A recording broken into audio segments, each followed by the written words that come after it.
Yeah. Know what it is already. DL47 PM. Handling that business all day. Popping off as much rugby league information as possible. Right now, extremely disappointing. The year 2000 wooden spoon going to North Queensland Cowboys in Australian Rugby League. And so you don't miss any essential rugby league information watching this video all the way through to the end, as per always. So, recently, we did the Cowboys 1995 wooden spoon, which was their first year in the comp, and they only won 2 games. We forgave them for getting that one, because it was only their first year. And we also did the Cowboys 1997 Super League wooden spoon, which was only their 3rd year in the comp, and we forgave them for getting that wooden spoon, because they nearly avoided it, and there was so much drama going on with both ARL and Super League kerfuffle. All the teams were affected, and they did nearly in fact avoid that wooden spoon. But this time, in the year 2000, absolutely no excuses at all. No excuses at all. Not forgiving them for this one, or the next year, the year 2001, where they actually finished equal last with Penrith, and Cowboys only avoided the 2001 wooden spoon on for and against.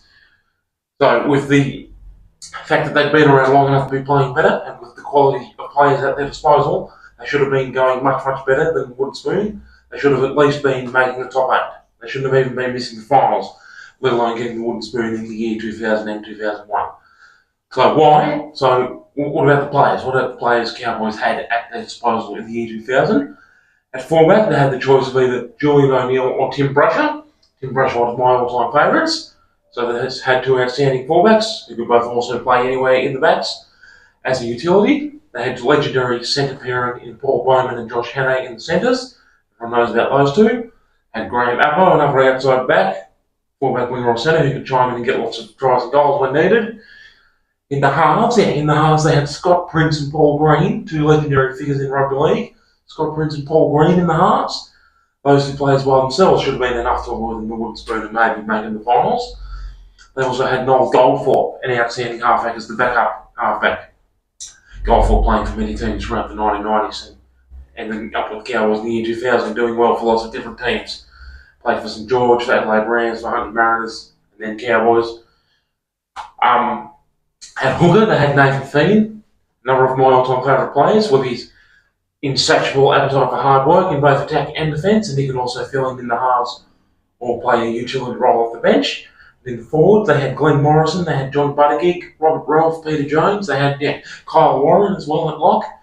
Yeah, they definitely should have been going much better than getting the wooden spoon. But unfortunately, that just wasn't the case, and they won 7 games and lost 19 from the 26 games in the year 2000.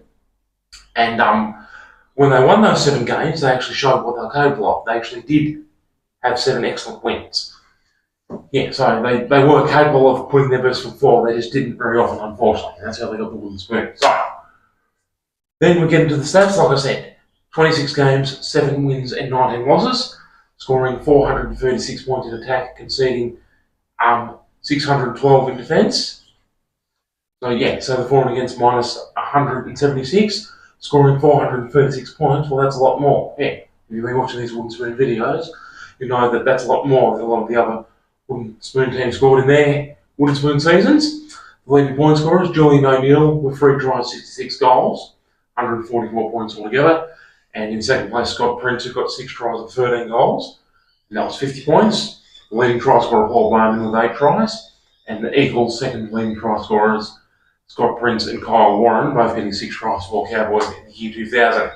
Then, the most embarrassing moments. Most embarrassing moment was actually a win, believe it or not. Just to show how calamitous this season was.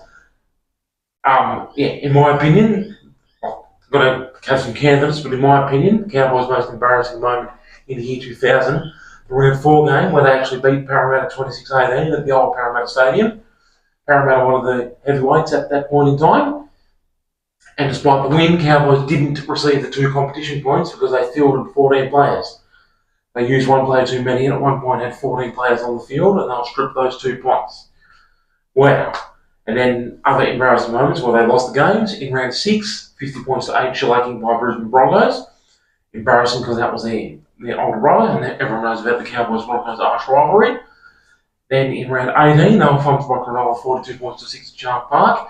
In round 24, they were thumped by Warriors 44 points to 12 over at Mount Smart Stadium. So take your pick of those 4 games, leave a comment below which of those 4 games I just mentioned is the most embarrassing moment. So then, the 7 games that they actually won. Now, the moments in the sun, 7 games that they won in the year 2000, showing what they were in fact capable of, just not doing it anywhere near often enough. So on round 4, even though it's not a moment in the sun, they had beaten Parramatta 26-18. So on round 7, they finally got their first official win of the year and beat Bulldogs 18-8 at Accor Stadium. In round 8, they hit 50 points for the first time in their history, thumping the beleaguered Northern Eagles 50 points to 10. Who's Northern Eagles? That was the merger between Manly and Norths. Manly and Norths merged at the end of the 1999 season, and were Northern Eagles just for 3 years, the years 2000, 2001 and 2002, before becoming a standalone team as Manly again in the year 2003, whereas Norths dissolved. Been trying to get back in the comp ever since. So in round 8, Cowboys have beaten Northern Eagles, not Manly and not Norths, Northern Eagles 50 points to 10. In round 12, Cowboys have beaten West Tigers 18 points to 8 at Leichhardt. Then in round 13, they ranked up 50 points again. In round 13, the year 2000, Cowboys had annihilated St George Illawarra Dragons 50 points to 4 in front of Cowboys' long-suffering home fans up at Willow Stadium. Their home ground was called Willow Stadium at the time.